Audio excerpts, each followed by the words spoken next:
Olá, queridos viajantes da Palavra de Deus, tudo bem com vocês? Sejam muito bem-vindos a este canal. Para você que ainda não me conhece, eu me chamo Mari Garcia.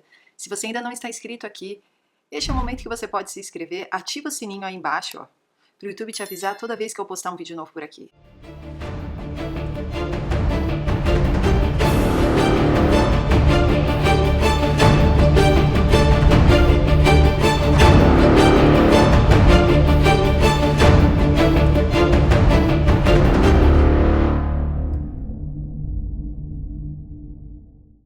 Na terra toda, 2/3 serão ceifados e morrerão.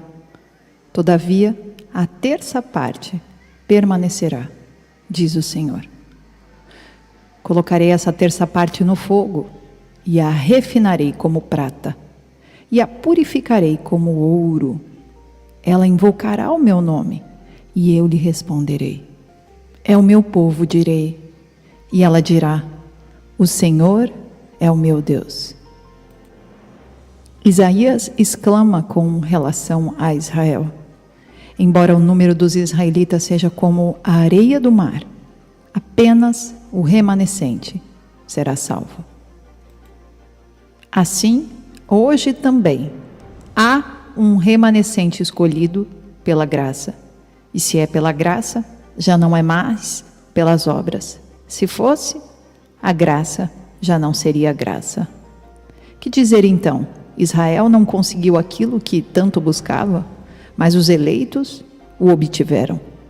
Os demais foram endurecidos, como está escrito. Deus lhes deu um espírito de atordoamento, olhos para não ver e ouvidos para não ouvir, até o dia de hoje.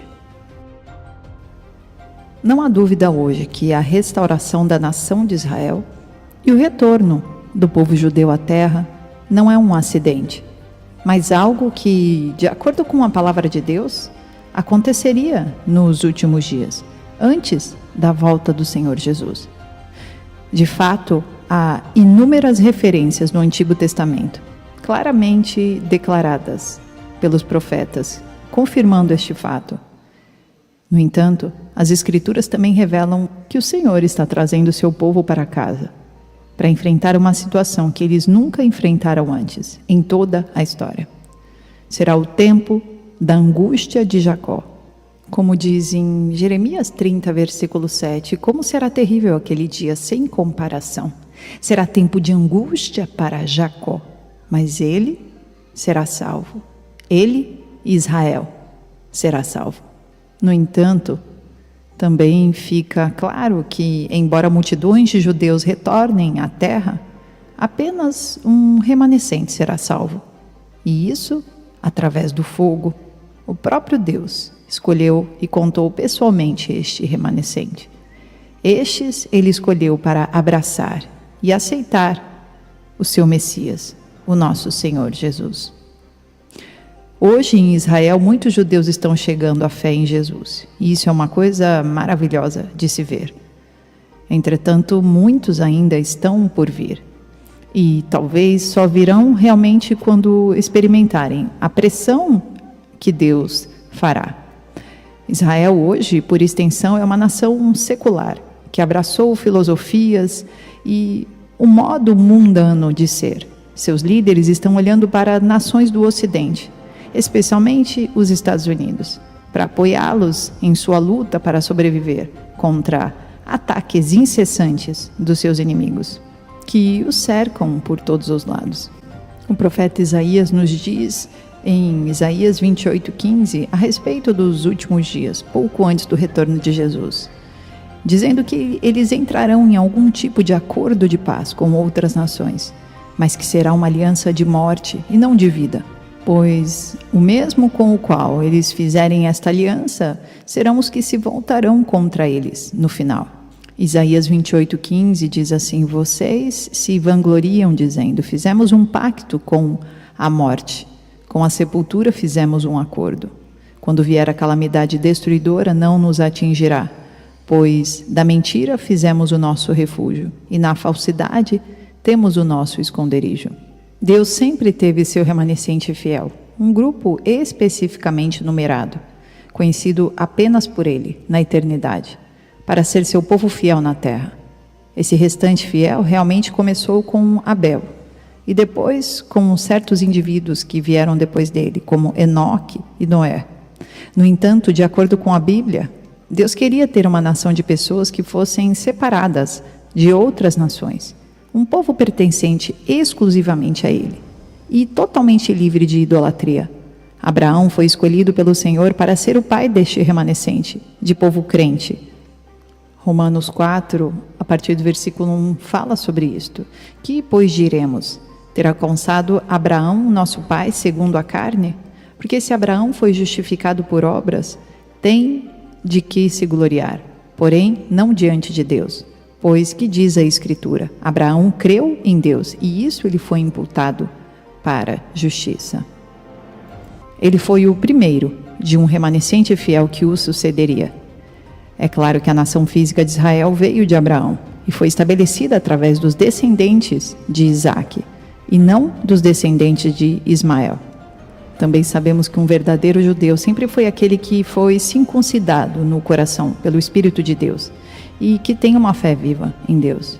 Mesmo que um judeu fosse obrigado a ser circuncidado como um sinal externo de pertencer ao povo de Deus, a verdadeira questão era a fé e não apenas a circuncisão externa. O apóstolo Paulo deixa isto claro quando diz em Romanos 2:28, porque não é judeu quem o é apenas exteriormente, nem é circuncisão a que é somente na carne.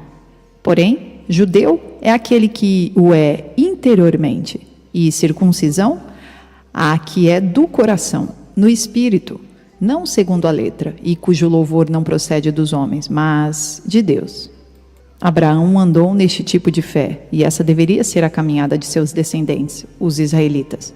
O próprio Deus mostrou claramente no Novo Testamento que todos os que andam pela fé, assim como Abraão, seja judeu ou gentio, são declarados justos aos olhos de Deus e seus verdadeiros descendentes. Então, Israel e a igreja são como dois lados da mesma moeda. São povos distintos, mas são um só. Quando o Senhor Jesus estabeleceu sua igreja no dia de Pentecostes, os crentes eram judeus e não gentios. A igreja primitiva estabelecida em Jerusalém era judaica. E, claro, a intenção de Deus era continuar o seu remanescente fiel na terra, mas também incluir crentes gentios. Seu propósito era fazer um novo homem dos dois. Deus não substituiu Israel pela igreja, como alguns afirmam. Nem pretendia manter Israel e a igreja como dois povos separados e distintos na terra, conforme alguns também defendem. Mesmo sendo claro que Deus está lidando com Israel como uma nação separada, seu objetivo é trazer o remanescente dentro do Israel para a fé em seu Messias e finalmente torná-los um com o remanescente de crentes dentro da igreja. A verdade é que a igreja estabelecida no dia de Pentecoste era de fato a continuação do remanescente fiel do Antigo Testamento, cujo pai na fé também era Abraão. Os enxertados na oliveira. Romanos 11:17, se alguns ramos foram cortados e você, sendo oliveira brava, foi enxertado entre os outros e agora participa da seiva que vem da raiz da oliveira cultivada. Então aqui os ramos cortados eram apenas alguns dos ramos, ou seja, aqueles judeus individuais que não acreditavam no Messias. Mesmo no Antigo Testamento, os gentios podiam se tornar judeus por meio da circuncisão. No Novo Testamento, através da circuncisão do coração, pelo Espírito, chamado pelo novo nascimento, gentios e judeus se tornaram uma família. Os crentes nascidos de novo não estão mais sem o Messias, ou estrangeiros da comunidade de Israel. Tampouco são estranhos às alianças da promessa dada a Abraão e aos seus descendentes. O remanescente crente é uma família, é o novo homem, como se a parede divisória do meio tivesse sido derrubada pela obra acabada do nosso Senhor, o Messias, o Senhor Jesus, como está escrito sobre os crentes gentios que não são etnicamente judeus de nascimento. Efésios 2,19. Portanto, vocês já não são estrangeiros nem forasteiros, mas concidadãos dos santos e membros da família de Deus, edificados sobre o fundamento dos apóstolos e dos profetas, tendo Jesus Cristo como pedra angular, no qual todo o edifício é ajustado e cresce para tornar-se um santuário santo no Senhor. Nele, vocês também estão sendo edificados juntos, para se tornarem morada de Deus por seu Espírito. Quando o Senhor Jesus retornar para arrebatar a igreja e resgatar Israel e inaugurar o seu reino milenar de Jerusalém, seu remanescente fiel, crentes, judeus e gentios, co-reinará com ele na terra, sobre as nações que sobreviveram à grande tribulação. O próprio Senhor Jesus disse que haveria um rebanho e um pastor. João 10,16, tenho outras ovelhas que não são deste aprisco. É necessário que eu as conduza também. Elas ouvirão a minha voz e haverá um só rebanho e um só pastor. Israel e a igreja são como linhas ferroviárias paralelas correndo lado a lado, que em algum lugar no horizonte se encontrarão como uma só. Atualmente Deus está lidando com Israel e a igreja separadamente. Você poderia dizer que foi uma restauração paralela que ele está fazendo. No entanto, seu objetivo final é ter um rebanho e um pastor que serão plenamente unidos no arrebatamento. E depois, no reino milenar, quando co-reinarão com o seu Messias. Naquele dia, o remanescente fiel reinará com o Messias sobre as nações do mundo. Os vencedores são todos aqueles que venceram o mundo, a carne e o diabo. O Senhor Jesus obteve vitória através de sofrimento e perseguição nas mãos de homens ímpios. E assim será para aqueles que o seguem neste mundo, como ele mesmo previu claramente em inúmeras ocasiões. No final, o império da besta, do anticristo, perseguirá judeus e cristãos fiéis. Israel será devastado. 2/3 do povo judeu perecerão nas mãos do anticristo e todo o império da besta. Mas 1/3 permanecerá na terra. Eles serão conhecidos por Deus e ainda assim seu refinamento será através do fogo. Paralelamente a isso, a igreja que professa na terra Cristo como Senhor e Salvador também será refinada pelo fogo. Que assim como o remanescente em Israel também são numerados e conhecidos por Deus na eternidade. Este remanescente fiel não está separado do remanescente de Israel, mas é um com eles, sendo também aqueles que são da fé de Abraão. Estes também são verdadeiros judeus que foram circuncidados em seu coração pelo Espírito. Esses gentios e judeus no Messias, que compõem a verdadeira igreja, também herdam os pactos da promessa, tornando-se co-herdeiros dos israelitas fiéis e não são mais estranhos da promessa. Na verdade, eles não estão mais excluídos da cidadania em Israel. No livro de Hebreus, no capítulo 11, nós temos o rol da fama de todos os fiéis, aqueles que foram fiéis ao Deus do Antigo Testamento. Também nos é dito que eles foram elogiados por sua fé, mas nenhum deles recebeu o que havia sido prometido, ou seja, a revelação do Messias.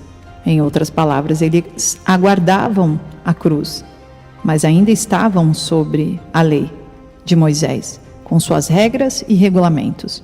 No entanto, como crentes, olhamos para trás, para a cruz, onde todas as exigências da lei, com suas formas de cerimônias externas, foram cumpridas no Messias, o nosso Senhor Jesus, na própria cruz.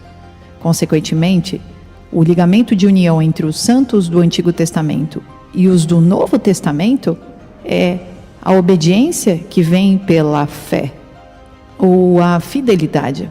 Pela fé, como crentes do Novo Testamento, somos feitos um com os crentes do Antigo Testamento, o que será plenamente realizado quando juntos reinarmos com o Messias sobre as nações do mundo, naquele dia em que o reino do mundo se tornou o reino de nosso Senhor e o seu ungido, o Messias, e ele reinará para todo sempre. Oremos.